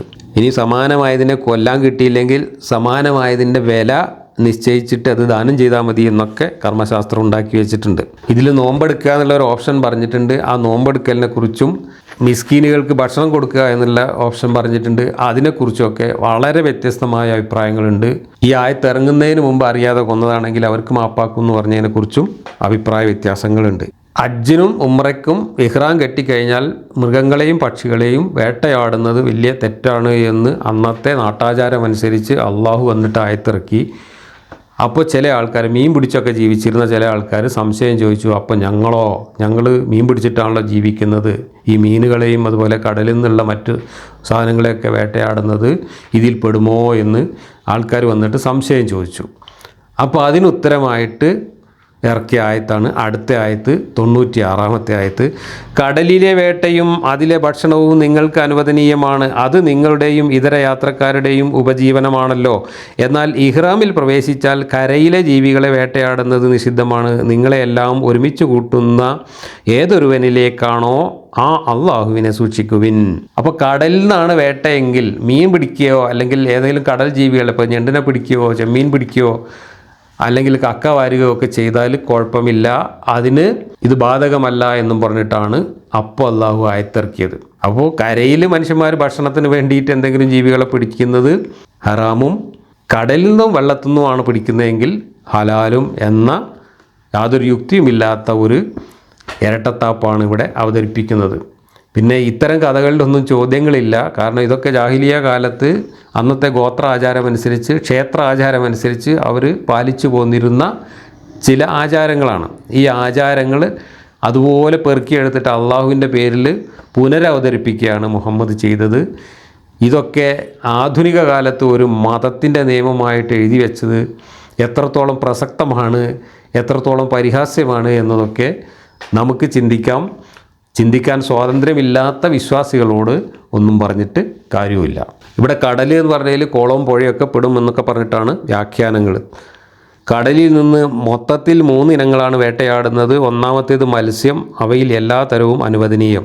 തവളകളാണ് രണ്ടാമത്തെ ഇനം, അവ എല്ലാ തരവും നിഷിദ്ധം. മറ്റുള്ളവയുടെ കാര്യത്തിൽ അഭിപ്രായ വ്യത്യാസമുണ്ട്. നിഷിദ്ധമാണെന്ന് അബൂ ഹനീഫ, ഇബ്നു അബി ലൈലയും ഭൂരിപക്ഷം പണ്ഡിതന്മാരും അഭിപ്രായപ്പെടുന്നത് അനുവദനീയമാണ് എന്നാണ്. ഈ സൂക്തത്തിൽ സമുദ്രത്തിലെ വേട്ട ഇരകളോട് അതിലെ ആഹാരത്തെ ബന്ധപ്പെടുത്തിയിരിക്കുകയാണല്ലോ, അതനുസരിച്ച് അവ രണ്ടും രണ്ടാണെന്ന് വരുന്നു. തദ്വിഷകമായി പല അഭിപ്രായങ്ങളും ഉണ്ട്. ഒന്ന്, ജീവൻ ഉണ്ടായിരിക്കെ കൗശല പ്രയോഗത്തിലൂടെ വേട്ടയാടപ്പെടുന്നത്. വെള്ളം താണത് കാരണം പുറത്തേക്ക് വരികയോ ചെയ്യുന്നത് ആഹാരമാണ്. അബൂബക്കറിൻ്റെ അഭിപ്രായമാണ് ഇത്. 2, പച്ച ആയതിനാൽ സെയ്ദുൽ ബഹ്ർ എന്ന് പറയുന്നു. ഉപ്പിലിട്ടുണക്കപ്പെട്ടത് ത്വാമുൽ ബഹ്ർ ആണ്. പഴകുന്നതോടെ സെയ്ദുൽ ബഹ്ർ എന്ന പേര് ഇല്ലാതായിത്തീരുന്നതാണ്. ഇങ്ങനെ വേട്ടയാടി പിടിച്ചത് ഉണക്കിയിട്ട് കൊണ്ടുവന്നിട്ട് തിന്നാൻ പറ്റുമോ ഇല്ലേ, ഇങ്ങനെ കാട് കയറി വ്യാഖ്യാനങ്ങളിൽ അഭിപ്രായ വ്യത്യാസങ്ങൾ പറഞ്ഞു പോകുന്നുണ്ട്. ഷാഫി പറയുന്നു വെള്ളത്തിന് മീതെ പൊങ്ങിക്കിടക്കുന്ന മീൻ അനുവദനീയമാണ്, അത് നിഷിദ്ധമാണ് എന്ന് അബൂ ഹനീഫ. ഖുർആന് സുന്നത്തുമാണ് ഷാഫിക്ക് അവലംബം. കരയിൽ വേട്ടയാടുന്നതാണ് മുഹരിമായ ആൾക്ക് നിഷിദ്ധം എന്നതിൽ പണ്ഡിതന്മാർ ഏക അഭിപ്രായക്കാരാണ്. എന്നാൽ മുഹരിമല്ലാത്ത ഒരാൾ വേട്ടയാടിയത് മുഹരിമിന് ആഹാരമാക്കാമോ? ഇഹ്റാം കെട്ടാത്ത ഒരാൾ വേട്ടയാടിയതിൻ്റെ ഇറച്ചി ഇഹ്റാം കെട്ടിയ ആൾക്ക് തിന്നാമോ? ഈ വിഷയത്തിൽ 4 അഭിപ്രായങ്ങളുണ്ട്. വേട്ടമൃഗത്തിൻ്റെ മാംസം മുഹരീമിന് അനുവദനീയമാണ്, അയാൾ വേട്ടയാടുകയോ അയാൾക്ക് വേണ്ടി മറ്റാരെങ്കിലും വേട്ടയാടുകയോ ചെയ്യരുത് എന്ന് മാത്രം. ഇതാണ് 2ാമത്തെ അഭിപ്രായം. 3ാമത്തെ അഭിപ്രായം, മുഹരീമിൻ്റെ സഹായമോ സൂചനയോ കൂടാതെ അയാൾക്ക് വേണ്ടി വേട്ടയാടിയതാണെങ്കിൽ അയാൾക്ക് അനുവദനീയമാണ്. ഇഹ്റാമിലുള്ള ഒരു കൂട്ടം സുഹൃത്തുക്കളോടൊപ്പം ആയിരിക്കെ ഇഹ്റാമിലല്ലാത്ത അബൂ ഖത്താദ ഒരു കാട്ടുകഴുതയെ വേട്ടയാടുകയുണ്ടായി. അവർ തിരുമേനിയോട് ഇതേക്കുറിച്ച് ചോദിച്ചപ്പോൾ അവിടുന്ന് ചോദിച്ചു, നിങ്ങൾ സൂചന നൽകിയോ, നിങ്ങൾ സഹായിച്ചുവോ? അവർ പറഞ്ഞു, ഇല്ല. അതിൻ്റെ മാംസം വല്ലതും ബാക്കിയുണ്ടോ? സൂചനയോ സഹായമോ ഇല്ലെങ്കിൽ യാതൊരു വിശദീകരണവും ഇല്ലാതെ അനുവദിക്കുകയാണ് ഇവിടെ ചെയ്തത്. ഇങ്ങനെ നബി ഓരോ സന്ദർഭത്തിലും വ്യത്യസ്തമായ രീതികൾ അവലംബിച്ചിട്ടുണ്ട്. അതിലെ വൈരുദ്ധ്യം കാരണവും ഖുർആനിലെ അവ്യക്തത കാരണവും ഇതിൽ നിന്നൊക്കെ കർമ്മശാസ്ത്രം ഉണ്ടാക്കാൻ പോയ ആളുകൾ പരസ്പരം ഓരോന്ന് പറഞ്ഞ് തർക്കിക്കുകയാണ്. ഇനി അടുത്ത വാക്യം, ഈ കഅബ എന്ന ഗോത്രക്ഷേത്രത്തിൽ നടക്കുന്ന ആചാരങ്ങളെല്ലാം മുഹമ്മദ് അള്ളാഹുവിൻ്റെ ആചാരങ്ങളാക്കി മാറ്റുകയും അതിന് വെളിപാടുകൾ ഇറക്കുകയും ചെയ്തുകൊണ്ടിരിക്കുന്ന ശിർക്കും തൗഹീദും തമ്മിൽ കൂടിക്കലരുന്ന രംഗമാണ് നമ്മളിപ്പോൾ കാണുന്നത്. അതിലെ അടുത്ത വാക്യം 97, കഅബയെ ആദരണീയ മന്ദിരത്തെ അള്ളാഹു മനുഷ്യരുടെ നിലനിൽപ്പിന് ഒരാധാരമാക്കി. അതുപോലെ ആദരണീയ മാസത്തെയും ബലിമൃഗത്തെയും അവയുടെ അടയാളങ്ങളെയും ആകാശങ്ങളിലുള്ളതും ഭൂമിയിലുള്ളതും അള്ളാഹു അറിയുന്നു എന്ന് നിങ്ങൾ അറിയാനാണിത്. തീർച്ചയായും സർവ്വകാര്യവും അറിയുന്നവനാണ് അള്ളാഹു. അപ്പോൾ കഅബ എന്ന് പറയുന്ന ക്ഷേത്രത്തെ ആദരണീയ മന്ദിരമാക്കി, അത് മനുഷ്യരുടെ നിലനിൽപ്പിൻ്റെ ആധാരമാക്കി അള്ളാഹു എന്നാണ് പറയുന്നത്. മക്കയിലെ ഒരു ക്ഷേത്രം 6ാം നൂറ്റാണ്ടിൽ പ്രാകൃത ഗോത്ര മനുഷ്യർ, പാഗൻ അറബികൾ ആരാധനയ്ക്ക് ഉപയോഗിച്ചിരുന്ന ഒരു കരിങ്കൽ മണ്ഡപം, ഒരു ക്ഷേത്രം മനുഷ്യരുടെ നിലനിൽപ്പിന് ആധാരമാക്കി അള്ളാഹു എന്നാണ് ഈ ഖുർആനിൽ പറയുന്നത്. അതുപോലെ ബലിമൃഗത്തെയും ആ ബലിമൃഗത്തെ തിരിച്ചറിയാൻ വേണ്ടി കഴുത്തിൽ കെട്ടിത്തൂക്കിയിരുന്ന പാളക്കഷ്ണത്തെയും അള്ളാഹു മനുഷ്യൻ്റെ നിലനിൽപ്പിൻ്റെ ആധാരമാക്കി എന്നാണ് ഇവിടെ പറയുന്നത്. നോക്കണം നിങ്ങൾ, 6ാം നൂറ്റാണ്ടിൽ ഏതോ നാട്ടിൽ ഒരു പ്രാദേശിക മനുഷ്യർ അവരുടെ ഒരു പ്രാദേശിക ക്ഷേത്രത്തിൽ നടത്തിയിരുന്ന എന്തോ ആചാരങ്ങൾ എടുത്തിട്ട് പൊക്കി കാണിച്ചുകൊണ്ട് പ്രപഞ്ച സൃഷ്ടാവായ പടച്ചോൻ പറയുകയാണ്, ആ ക്ഷേത്രത്തിൽ നടക്കുന്ന ആചാരത്തിൻ്റെ ഭാഗമായി അങ്ങോട്ട് ബലിയർക്കാൻ കൊണ്ടുപോകുന്ന ഒട്ടകത്തിൻ്റെ കഴുത്തിൽ കെട്ടി തൂക്കിയിട്ടുള്ള പാളക്കഷ്ണവും ചെരുപ്പ് കഷ്ണമൊക്കെ ഉണ്ട്, അതൊക്കെ മനുഷ്യരാശിയുടെ നിലനിൽപ്പിൻ്റെ ആധാരമാണ് എന്ന്. ആ ക്ഷേത്രവും മനുഷ്യരാശിയുടെ നിലനിൽപ്പിൻ്റെ ആധാരമാണ്. ഇവിടെ നാസ് എന്നാണ്, മനുഷ്യർ എന്നാണ് ഇവിടെ ഉപയോഗിച്ചിട്ടുള്ളത്. ഏത് മനുഷ്യരെയാണ് അവിടെ ഉദ്ദേശിച്ചിട്ടുള്ളത് എന്ന് വ്യാഖ്യാനങ്ങളിൽ തന്നെ എഴുതി വെച്ചിട്ടുണ്ട്. അത് അവിടുത്തെ അന്നത്തെ മനുഷ്യന്മാരെ മാത്രമേ ഉദ്ദേശിച്ചിട്ടുള്ളൂ എന്ന് വ്യാഖ്യാതാക്കൾ തന്നെ പറയുന്നുണ്ട്. ലോകത്തുള്ള മുഴുവൻ മനുഷ്യന്മാർക്കും ഈ കഅബയിൽ കയർക്കാൻ കൊണ്ടുപോകുന്ന ഒട്ടകത്തിൻ്റെ കഴുത്തിലെ ചെരുപ്പും കഴുത്തിലെ പാളക്കഷ്ണവും എങ്ങനെയാണ് ജീവിതത്തിൻ്റെ ആധാരമാവുക എന്നുള്ളത് ഈ പഠിച്ചോൻ്റെ ആൾക്കാരോ വിശദീകരിച്ചിട്ടില്ല. ജനനന്മയ്ക്ക് കഅബ ഹേതുവാകുന്നത് എങ്ങനെ എന്ന കാര്യത്തിൽ നിരവധി അഭിപ്രായങ്ങളുണ്ട്. മനുഷ്യരുടെ നിലനിൽപ്പിന് എങ്ങനെയാണ് കഅബ ആധാരമാകുന്നത് എന്നതിനെ സംബന്ധിച്ചുള്ള അഭിപ്രായങ്ങളാണ് ഇനി ഇവിടെ റാസി വ്യാഖ്യാനത്തിൽ എഴുതി വച്ചിട്ടുള്ളത്. 1. മൃഗങ്ങളോ കൃഷിയോ ഒന്നുമില്ലാത്ത ഒരു ദരിദ്ര രാജ്യമായിരുന്നു മക്ക. അവശ്യ വസ്തുക്കൾ വളരെ അപൂർവമായേ അവിടെ ലഭിച്ചിരുന്നുള്ളൂ. അതിനാൽ തന്നെ തങ്ങൾക്ക് ആവശ്യമായ വസ്തുക്കൾ ശേഖരിക്കുന്നതിനായി നാനാഭാഗങ്ങളിൽ നിന്നും ആളുകൾ എത്തുക അവരെ സംബന്ധിച്ചിടത്തോളം ആവശ്യമായിരുന്നു. അള്ളാഹു ജനഹൃദയങ്ങളിൽ കഅബ സ്മരണീയമാക്കിയതോടെ ആഗോള ജനത അവിടെ സന്ദർശിക്കാൻ ഉത്സുകരായി.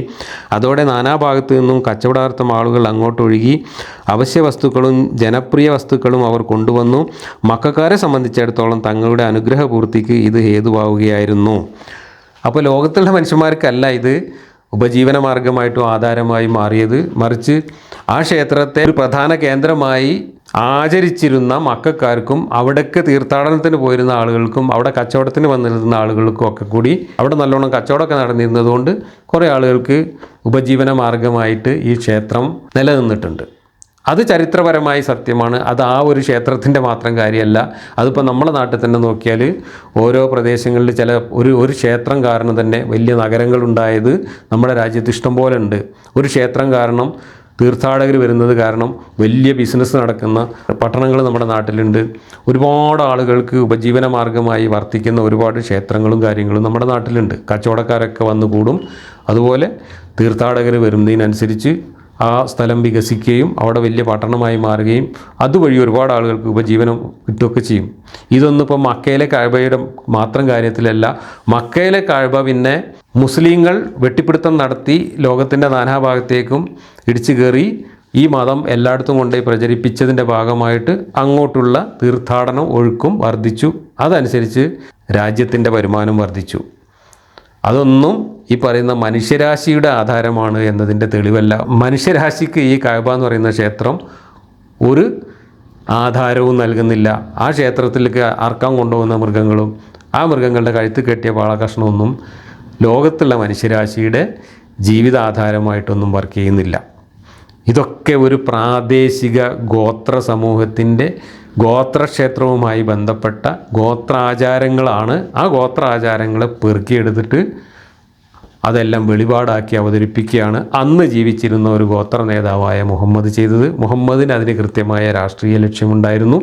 ആ രാഷ്ട്രീയ ലക്ഷ്യത്തിൻ്റെ ഭാഗമായിട്ടാണ് ഈ മക്ക കീഴടക്കാൻ സാധ്യതകൾ ഒരുങ്ങിയെന്ന് ബോധ്യപ്പെട്ടതോടുകൂടി മുഹമ്മദ് അതുവരെ വിളിച്ചു പറഞ്ഞുകൊണ്ടിരുന്ന തൗഹീദൊക്കെ കൂടെ പിടിച്ചുകൊണ്ടേയിട്ട് ഈ സിർക്കിൽ ലയിപ്പിച്ചെടുക്കുന്നത്. തൗഹീദും ശിർക്കും കൂടെ ലയിക്കുന്ന കാഴ്ചയാണ് ഹുദൈബിയ സന്ധി മുതൽ പിന്നെ മക്കം ഫത്ത് വരെയും തുടർന്നുള്ള ഇസ്ലാം രൂപപ്പെടുന്നത് വരെയും നമ്മൾ കാണുന്നത്. മക്കയിലുണ്ടായിരുന്ന ആ ക്ഷേത്രവും ആ ക്ഷേത്രത്തിൽ നടന്നിരുന്ന ആചാരങ്ങളും ഒക്കെ സിർക്കാണ് എന്ന് പറഞ്ഞുകൊണ്ടിരുന്ന മുഹമ്മദ് ആ സിർക്കന്മാർ ആ സിർക്കൻ ദൈവങ്ങൾക്ക് വേണ്ടി ചെയ്തിരുന്ന സകലമാന ബാലിശമായ പ്രാദേശികമായ ആചാരങ്ങളും പെറുക്കിയെടുത്തിട്ട് അള്ളാഹു എന്ന ദൈവത്തിൻ്റെ പേരിൽ അവിടെ നിലനിർത്തുകയാണ് ചെയ്തത്. അങ്ങനെയാണ് സിർക്കും തൗഹീദും അവിടെ ലയിച്ച് ഒന്നായത്. ഇവിടെ മനുഷ്യരാശിക്ക് എന്ന് പരിഭാഷ കൊടുത്തിട്ടുണ്ടെങ്കിലും അത് അങ്ങനെയല്ല എന്ന് റാസി തന്നെ പറയുന്നുണ്ട്. ലിന്നാസ് എന്നാൽ ഒരു വിഭാഗം ജനതയാണ് ഇവിടെ വിവക്ഷ. അറബികളത്രേ അവർ. ഒരു രാജ്യക്കാർ ആളുകൾ ഇന്നിന്ന കാര്യം ചെയ്തുവെന്നോ പ്രവർത്തിച്ചുവെന്നോ പറയുമ്പോൾ തങ്ങളുടെ രാജ്യക്കാരെ ആയിരിക്കുമല്ലോ സാധാരണ ഉദ്ദേശിക്കുക. ഇക്കാരണത്താൽ ലിന്നാസ് എന്ന് പ്രയോഗിക്കുകയായിരുന്നു. അപ്പോൾ ഇവിടെ ഈ വാക്യത്തിൽ പറഞ്ഞ ലിന്നാസ് മനുഷ്യർക്ക് എന്ന് പറഞ്ഞത് ലോകത്തുള്ള മുഴുവൻ മനുഷ്യരാശിയുടെയും പ്രശ്നമല്ല. ലോകത്തുള്ള മുഴുവൻ മനുഷ്യരാശിക്കും കായബയിലേക്ക് ഇറക്കാൻ കൊണ്ടുപോകുന്ന ഒട്ടകത്തിൻ്റെ കഴുത്തിലെ പാളയൊന്നും ആധാരമല്ല എന്ന് റാസിക്ക് അറിയാം. അതുകൊണ്ട് റാസി പറയാണ് ഇവിടെ ലിന്നാസ് എന്ന് പറഞ്ഞതുകൊണ്ട് അവിടെയുള്ള അറബികളെ മാത്രമേ ഉദ്ദേശിച്ചിട്ടുള്ളൂ എന്ന്. അപ്പോൾ ആ ജനതയുടെ നിലനിൽപ്പിന് അള്ളാഹു 4 കാര്യങ്ങൾ ഹേതുവാക്കിയതായി ഈ സൂക്തം തെളിയിക്കുന്നു. 1 കഅബ, 2 യുദ്ധം നിഷിദ്ധമായ മാസങ്ങൾ, 3 ബലിമൃഗം, 4 ബലിമൃഗത്തിൻ്റെ കഴുത്തിലെ പട്ടകൾ. ഈ 4 സാധനവും അവിടുത്തെ ജനങ്ങളുടെ ഉപജീവനവുമായി ബന്ധപ്പെട്ട് അവർക്ക് ഗുണം ചെയ്തിട്ടുണ്ട്. അതുകൊണ്ടാണ് ഇങ്ങനെ പറഞ്ഞത് എന്നാണ് പറയുന്നത്. യുദ്ധവും കൊള്ളയും നിഷിദ്ധമായ പുണ്യമാസങ്ങൾ എന്ന് പറഞ്ഞിട്ട് 4 മാസങ്ങൾ സങ്കല്പിച്ചിരുന്നു അന്നത്തെ അറബികൾ മക്കയിലും പരിസരത്തും. അത് തീർത്ഥാടനവുമായി ബന്ധപ്പെട്ടാണ് ഈ 4 മാസങ്ങൾ തിരഞ്ഞെടുത്തിട്ടുള്ളത്. നിങ്ങൾ ഓർക്കുക, ഈ പറയുന്ന മാസം എന്ന് പറയുന്ന കാലഗണന തന്നെ ലൂണാർ കലണ്ടറുമായിട്ട് ബന്ധപ്പെട്ടതാണ്. ഈ ലൂണാർ കലണ്ടറിൻ്റെ ഒരു കുഴപ്പം എന്താ വെച്ചാൽ കൊല്ലത്തിൽ 11 ദിവസം കുറവാണത്. നമ്മളൊരു കൊല്ലം കണക്കാക്കുന്നത് ഭൂമി സൂര്യനെ ചുറ്റുന്നതിനനുസരിച്ചാണ്. ഒരു പ്രാവശ്യം ചുറ്റി വരുന്നതിനാണ് നമ്മൾ ഒരു കൊല്ലം എന്ന് പറയുന്നത്. എന്നാൽ ലൂണാർ കലണ്ടർ അനുസരിച്ച് ഒരു കൊല്ലത്തിൽ 11 ദിവസം കുറവായിരിക്കും ഓരോ വർഷവും. അങ്ങനെയുള്ള അറബി കലണ്ടറിലെ ലൂണാർ കലണ്ടറിലെ 12 മാസങ്ങളിൽ 4 മാസം പുണ്യമാസം എന്നും പറഞ്ഞിട്ടാണ് പ്രാദേശിക ആചാരം നിലനിന്നിരുന്നത്. ഇന്ന് നമ്മുടെ കാലഗണന തന്നെ മാറിപ്പോയി. ലോകത്ത് എല്ലായിടത്തും മനുഷ്യർക്ക് പ്രയോജനകരമായ കാലഗണന എന്ന നിലക്ക് നമ്മൾ സോളാർ കലണ്ടറാണ് നമ്മൾ ഉപയോഗിക്കുന്നത്. ഈ ലൂണാർ കലണ്ടറിലെ 12 മാസത്തിൽ 4 മാസം പുണ്യമാസമാണ് എന്ന് ഒരു പടച്ചോൻ ലോകാവസാനം വരേക്കുള്ള കിതാബിൽ എഴുതി വെച്ചു എന്നൊക്കെ പറഞ്ഞാൽ ആ പടച്ചോൻ ഒരു പ്രാദേശിക ഗോത്ര പടച്ചോനാണ് എന്ന കാര്യം അവിടെ വ്യക്തമാവുകയാണ് ചെയ്യുന്നത്. അശാസ്ത്രീയമായ ഒരു കലണ്ടറാണ് അത് എന്നുകൂടി നമ്മൾ മനസ്സിലാക്കണം. എന്നിട്ട് ആ കലണ്ടറിലെ 4 മാസമാണ് പുണ്യമാസം. എന്നാൽ ആധുനിക മനുഷ്യനെ സംബന്ധിച്ചിടത്തോളം ഈ കലണ്ടർ സ്വീകാര്യമല്ല. മാത്രമല്ല, നമുക്ക് 4 മാസം കൊള്ളയും യുദ്ധം ചെയ്യാൻ പാടില്ല, ബാക്കി 8 മാസം കൊള്ളയും യുദ്ധം ചെയ്യാം എന്ന് പറയുന്ന ഈ ഗോത്രാചാരം ഇന്ന് അങ്ങേയറ്റം പരിഹാസ്യമായ ഒന്നായിട്ട് അനുഭവപ്പെടുകയുള്ളൂ. എന്താ കാരണം? നമ്മൾ കൊല്ലത്തിൽ 365 ദിവസവും ലോകത്തെ എല്ലാ സ്ഥലത്തും മനുഷ്യർ കൊള്ളയും അക്രമവും ഹിംസയും ഒന്നും ചെയ്യാൻ പാടില്ല, എല്ലാ മനുഷ്യരും സമാധാനത്തോടെ സന്തോഷത്തോടെ സഹകരിച്ച് ജീവിക്കുകയാണ് വേണ്ടത് എന്ന് വിശ്വസിക്കുന്ന ആധുനിക മനുഷ്യരാണ് നമ്മൾ. നമ്മുടെ മൂല്യമനുസരിച്ച് കൊല്ലത്തിൽ 365 ദിവസവും പുണ്യ ദിവസങ്ങളാണ്, 12 മാസവും പുണ്യമാസങ്ങളാണ്. കാരണം ഒരു മാസത്തിൽ ഒരു ആഴ്ചയിൽ ഒരു ദിവസവും കൊള്ള ചെയ്യാനോ യുദ്ധം ചെയ്യാനോ പാടില്ല. കൊള്ളയും യുദ്ധവും അക്രമവും ഒക്കെ തിന്മയാണ് എന്നാണ് നമ്മൾ ഇന്ന് മനസ്സിലാക്കുന്നത്. എന്നാൽ ഗോത്രകാലത്ത് അങ്ങനെയല്ല. 4 മാസം ആ തീർത്ഥാടനത്തിന് പോകുന്ന ആൾക്കാരെ കൊള്ള ചെയ്യാൻ പാടില്ല. അല്ലാത്ത കാലത്ത് കൊള്ളയടിച്ച് ജീവിക്കുന്ന ഗോത്രങ്ങളുണ്ട്, യുദ്ധം ചെയ്ത് തൊഴിലാക്കി നടത്തുന്ന ഗോത്രങ്ങളുണ്ട്. അവർക്ക് അവരുടെ തൊഴിൽ എന്ന നിലക്ക് കൊള്ളയടിക്കാം, യുദ്ധം ചെയ്യാം. ഇതൊക്കെ അന്നത്തെ നാട്ടുനടപ്പാണ്. അതുകൊണ്ടാണ് മുഹമ്മദ് മദീനയിൽ ഉപജീവനത്തിന് മറ്റുള്ളവരെ കൊള്ളയടിക്കുക എന്ന മാർഗം സ്വീകരിച്ചിട്ടും ഈ അടുത്ത കാലം വരെയും അയ്യോ ഇതൊക്കെ മോശമല്ലേ എന്ന് ഈ മതം വിശ്വസിച്ച് ജീവിച്ച ഒരു മനുഷ്യനും ചിന്തിക്കാതിരുന്നത്. ഇപ്പോൾ നമ്മളിതിന് വിമർശിക്കുമ്പോൾ മാത്രമാണ് അതിനെക്കുറിച്ച് ആളുകൾ ചിന്തിക്കുന്നത്. അപ്പോഴും അത് കൊള്ളയായിരുന്നില്ല, അത് പ്രതിരോധമായിരുന്നു എന്നൊക്കെ പറഞ്ഞിട്ട് നുണ പറയാൻ ശ്രമിക്കുകയാണ് ആധുനിക വക്താക്കൾ. അങ്ങനെയല്ല. അന്നത്തെ കാലത്ത് കൊള്ളയടിക്കുക എന്നതും മറ്റുള്ളവരെ ആക്രമിക്കുക എന്നതും ഒരു നാട് പോയിട്ട് ആക്രമിച്ച് ആ നാട് കീഴ്പ്പെടുത്തിയിട്ട് സ്വന്തമാക്കുക, അധിനിവേശം നടത്തുക എന്നതൊക്കെ ലോകത്തെ എല്ലായിടത്തും മനുഷ്യർ ചെയ്തുകൊണ്ടിരുന്ന കാര്യമാണ്. അത് അന്നൊരു വലിയ തിന്മയായിട്ട് കണക്കാക്കിയിരുന്നില്ല. അത് മനുഷ്യൻ്റെ നിലനിൽപ്പുമായി ബന്ധപ്പെട്ട് വളരെ സ്വാഭാവികമാണ് എന്ന് വിശ്വസിച്ചിരുന്ന ഒരു കാലഘട്ടമാണത്. എന്നാൽ ഇന്നാണ് മനുഷ്യർ അതിൽ നിന്നൊക്കെ മാറി മനുഷ്യൻ്റെ മൂല്യബോധം കുറേ കൂടെ വികസിച്ച് ഈ കൊള്ളയും അക്രമവും ഒക്കെ തെറ്റാന്ന് തിരിച്ചറിഞ്ഞത്. അതുകൊണ്ട് ഈ 4 മാസം കൊള്ള ചെയ്യാൻ പാടില്ല എന്ന് പറയുന്ന ഈ കോമഡിയൊക്കെ ഇന്ന് മനുഷ്യരുടെ മുമ്പിൽ പരിഹാസ്യമായി തീർന്ന ഒരു കാര്യമാണ്. ഇതൊക്കെയാണ് ലോകാവസാനം വരേക്കുള്ള ഒരു കിതാബ് എന്നും പറഞ്ഞിട്ട്, കാറ്റലോഗ് എന്നും പറഞ്ഞിട്ട് ഒരു പടച്ചോൻ്റെ പേരിൽ എഴുതി വെച്ചിട്ടുള്ളത് എന്ന് പറഞ്ഞാൽ ആ പടച്ചോൻ ആരായിരുന്നു, ആ പടച്ചോൻ എവിടുന്ന് വന്നതായിരുന്നു എന്നൊക്കെ വളരെ ലളിതമായി തന്നെ നമുക്ക് മനസ്സിലാവും. കഅബയെ ജനങ്ങളുടെ നിലനിൽപ്പിന് ആധാരമാക്കി എന്ന് പറഞ്ഞതിന് ശേഷം യുദ്ധം നിഷിദ്ധമായ മാസങ്ങൾ, ബലിമൃഗങ്ങളുടെ പട്ടകൾ എന്നീ 3 കാര്യങ്ങളെ പറഞ്ഞത്. ഈ 3 കാര്യങ്ങളും ജനങ്ങളുടെ നിലനിൽപ്പിന് ഹേതുവായത് കഅബയോടുള്ള അവയുടെ ബന്ധമായതുകൊണ്ടാണ്. ഈ ഭവനത്തിൻ്റെ മഹത്വവും നന്മയുമാണ് ഇവയും കാണിക്കുന്നത്. ഈ പറഞ്ഞതൊന്നും മനുഷ്യരുടെ നിലനിൽപ്പിന് ആവശ്യമുള്ള ഒരു കാര്യമല്ല.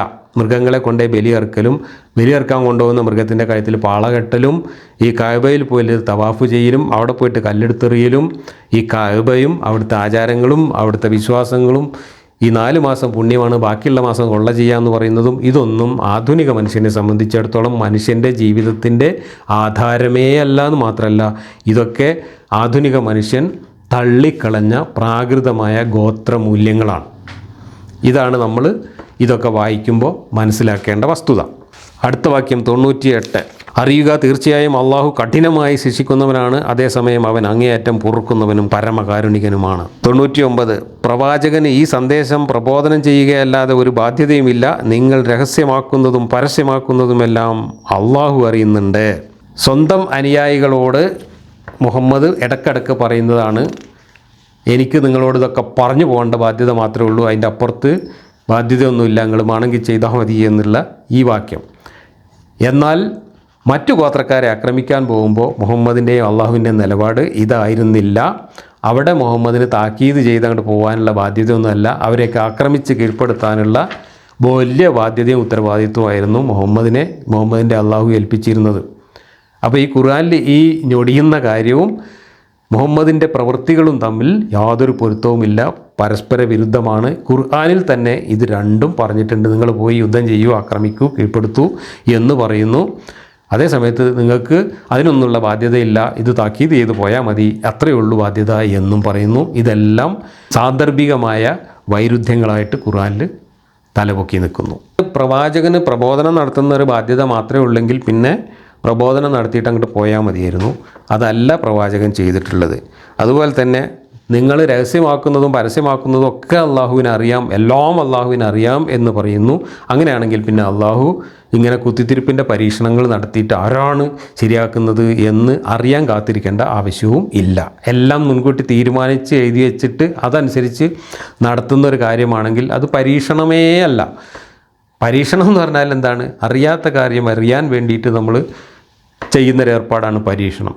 അറിഞ്ഞുകൊണ്ട് റിസൾട്ട് മുൻകൂട്ടി അറിഞ്ഞുകൊണ്ട് താൻ ഉദ്ദേശിച്ച എന്തോ അതുമാത്രം നടക്കുമെന്ന് ഉറപ്പുള്ള ഒരാൾ അതെല്ലാം രേഖപ്പെടുത്തി വെച്ചതിന് ശേഷം ഇങ്ങനെ ഒരു പ്രവൃത്തി ചെയ്യുന്നതിന് പരീക്ഷണം എന്ന് പറയുന്നത് തന്നെ ശുദ്ധ മണ്ടത്തരമാണ്. ഇങ്ങനെ ഓരോ വാചകത്തിൽ തന്നെ പരസ്പര വിരുദ്ധമായ ആശയങ്ങളാണ് പറഞ്ഞുകൊണ്ടിരിക്കുന്നത്. 100-ാമത്തെ വാക്യം മറ്റൊരു വിഷയമാണ്. അടുത്ത ക്ലാസ്സിൽ നമുക്ക് തുടരാം.